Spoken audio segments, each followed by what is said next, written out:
Iran மீதான இஸ்ரேலிய தாக்குதல் தொடர்பில் வெளியான தகவல். போர் பதற்றத்திற்கு மத்தியில் ஈரானுக்கு ஆதரவு தெரிவித்துள்ள வடகொரியா.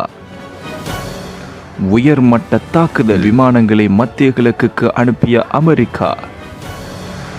ஆபத்தாகும் அடுத்து வரும் 24 மணித்தியாலங்கள். ஈரான் இராணுவத்தின் பகிரங்க மிரட்டல். ஈரான் இஸ்ரேல் மோதலில் குறுக்கிடும் புட்டின். மறுக்கப்பட்ட அலி கமேனி கொலை திட்டம். இஸ்ரேலிய தாக்குதல் ஈரானை ஒரு நாடாக குறிவைத்து நடத்துவதாகவும் நிர்வாக அமைப்பை மட்டும் குறிவைக்கவில்லை என்றும் ஈரானிய அமெரிக்க ஆய்வாளர் நெகர் மோட்டசாவி தெரிவித்துள்ளார். அத்தோடு இது ஈரானிய ஆட்சியின் மீது நடத்தப்படும் போர் போலவே மக்கள் மீது நடத்தப்படும் போர் என்றும் அவர் குறிப்பிட்டுள்ளார். மேலும் இஸ்ரேலின் ஏவுகணைகள் மக்களை குறிவைக்கும் நோக்கில் இருக்கின்றது. மாறாக இராணுவ மற்றும் அணுசக்தி இலக்குகள் மீதே தாக்குதல் மேற்கொள்ளப்படுகின்றன எனவும் நெகர் மோட்டசாவி கூறியுள்ளார். ஆனாலும் இஸ்ரேலியர்களின் கொடூர தாக்குதல் பொதுமக்கள் பலர் உயிரிழக்கின்றனர் எனவும் அவர் சுட்டிக்காட்டியுள்ளார். மத்திய கிழக்கில் போர் பதற்றம் அதிகரித்துள்ள நிலையில் ஈரானுக்கு வடகொரியா ஆதரவு தெரிவித்துள்ளதாக செய்திகள் வெளியாகியுள்ளன.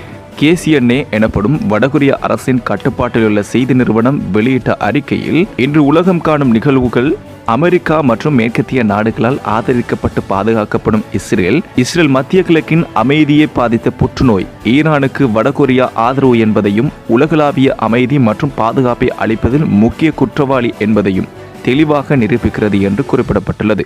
மத்திய கிழக்கில் முழுமையாக போரின் அபாயத்தை இஸ்ரேல் அதிகரித்து வருவதாக உயர் அதிகாரி ஒருவர் தெரிவித்துள்ளார். மத்திய ஆசியாவில் ஒரு புதிய போரை கொண்டு வந்த சியோனிஸ்டுகளும் அவர்களை ஆர்வத்துடன் பாதுகாத்து ஆதரிக்கும் பின்கது சக்திகளும் சர்வதேச அமைதி மற்றும் பாதுகாப்பை அளிப்பதற்கு முழு பொறுப்பாவார்கள் என்றும் அவர் குறிப்பிட்டுள்ளார். இஸ்ரேலுக்கு எதிரான வடகொரியாவின் அறிக்கை ஈரானுடனான அதன் நெருங்கிய உறவை பிரதிபலிக்கிறது. ஈரானும் வடகொரியாவும் 1973 முதல் நெருங்கிய உறவை கொண்டுள்ளது. ஈரானை போல வடகொரியாவும் அதன் ஆயுதங்கள் மற்றும் அணுசக்தி திட்டங்கள் காரணமாக அமெரிக்கா மேற்குலக நாடுகளால் தொடர்ந்து தடைகளுக்கு இலக்காகி வரும் நாடு என்பது குறிப்பிடத்தக்கது. இஸ்ரேலுக்கும் ஈரானுக்கும் இடையிலான போர் தீவிரமடைந்து வரும் நிலையில் அமெரிக்க இராணுவம் மத்திய கிழக்கிற்கு அதிக போர் விமானங்களை அனுப்பியுள்ளதாக அந்நாட்டு பாதுகாப்பு அதிகாரிகளை மேற்கோள் காட்டி சர்வதேச ஊடகங்கள் செய்தி வெளியிட்டுள்ளன. பிற போர் விமானங்களின் நிலைநிறுத்தலை அமெரிக்கா மத்திய கிழக்கில் விரிவுபடுத்துகிறது என்றும் இது பிராந்தியத்தில் அமெரிக்க இராணுவ படைகளை வலுப்படுத்துகிறது என்றும் அதிகாரிகள் கூறியுள்ளனர். F-60, F-22 மற்றும் F-35 போர் விமானங்கள் இவ்வாறு அனுப்பப்பட்டுள்ளதாக தெரிவிக்கப்படுகிறது. ட்ரோன்கள் மற்றும் ஏவுகணைகளை சுட்டு வீழ்த்தும் தற்காப்பு தன்மையை இந்த போர் விமானங்கள் கொண்டுள்ளது. எனினும் இந்த கருத்துக்களுக்கு பென்டகன் இதுவரை பதிலளிக்கவில்லை.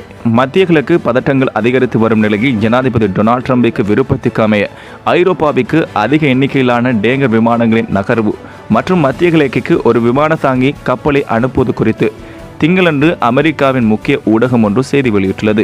இந்நிலையில் ஈரான் மற்றும் ஈரானுடன் இணைந்த படைகளிடமிருந்து ஏற்படக்கூடிய பின்னடைவுகளும் மத்திய கிழக்கில் உள்ள படைகளை பாதுகாக்க அமெரிக்கா முயற்சிப்பதால் அமெரிக்க பாதுகாப்பு செயலாளர் பீட் ஹெக்ஸத் இந்த படையெடுப்புகளை தற்காப்பு இயல்புடையது என்று அண்மையில் விவரித்திருந்தார். பாலிஸ்டிக் ஏவுகணைகளை சுட்டு வீழ்த்தும் திறன் கொண்ட அமெரிக்க விமானங்கள் ஏற்கனவே மத்திய கிழக்கில் கணிசமான அளவில் காணப்படுகின்றன.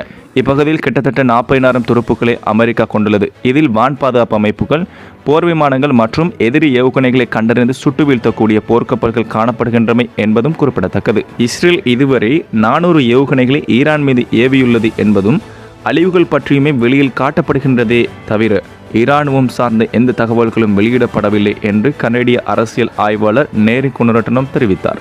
ஈரானிலிருந்து ஏவப்படுகின்ற ஏவுகணைகள் இஸ்ரேல் உருவாக்கியிருக்கும் பாதுகாப்பு வலயத்தை கடந்து விழுந்து வெடிக்கின்றன. தங்களுடைய இராணுவ தளங்களின் மீது வெடித்து சிதறியுள்ளதை ஒத்துக்கொண்ட இஸ்ரேல் அதனை பற்றிய வேறு எந்த தகவலையும் வெளியிட மறுக்கின்றது. அதனை தெரிந்து கொண்ட ஊடகவியலாளருக்கும் குறித்த விடயங்களை வெளியிட மறுப்பு தெரிவிக்கப்பட்டுள்ளதாக கூறப்படுகிறது. அதனைத் தொடர்ந்து பல அறிவிப்புகள் வெளிவந்த வண்ணம் உள்ளன. ஈரான் 22 மாவட்டங்களாக பிரிக்கப்பட்டுள்ள நிலையில் அதில் 3வது மாவட்டத்திலிருந்து வெளியேறுமாறு இஸ்ரேல் ஈரான் மக்களுக்கு அறிவித்துள்ளது. இதேபோல் இஸ்ரேல் ஹைஃபாவில் உள்ள மக்களை உடனடியாக வெளியேறுமாறு ஈரான் எச்சரிக்கை விடுத்துள்ளது. இஸ்ரேலுக்கும் ஈரானுக்கும் இடையிலான மோதலை முடிவுக்கு கொண்டு வர மத்தியஸ்தம் செய்ய ரஷ்ய ஜனாதிபதி விளாடிமிர் புட்டின் தயாராக உள்ளதாக தெரிவித்துள்ளார். இஸ்ரேலின் பாதுகாப்பு கவலைகளை தணித்து தெஹ்ரான் அமைதியான அணுசக்தி திட்டத்தை தொடர அனுமதிக்கும் ஒரு தீர்வை பெற பேச்சுவார்த்தை நடத்த மாஸ்கோ உதவக்கூடும் என்றும் அவர் பரிந்துரைத்துள்ளார்.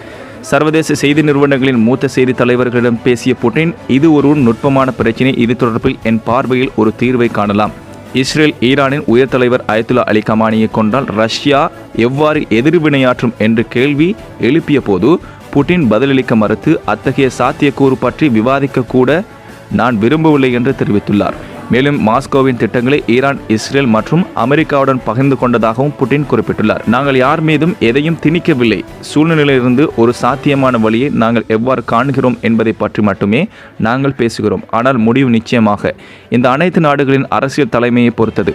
முதன்மையாக ஈரான் மற்றும் இஸ்ரேல் அணுமின் நிலைய கட்டுமானத்தை முடிக்க ரஷ்யா ஈரானுக்கு உதவியது என்றும் தற்போது மேலும் 2 உலைகளை கட்டும் பணியில் ஈடுபட்டுள்ளோம். பணிகள் நடந்து வருகின்றன. 200க்கும் மேற்பட்ட எங்கள் நிபுணர்கள் தளத்தில் உள்ளனர். பாதுகாப்பு உறுதி செய்யப்படும் என்று இஸ்ரேலிய தலைமையுடன் நாங்கள் உடன்பட்டோம் என்றும் புட்டின் சுட்டிக்காட்டியுள்ளார்.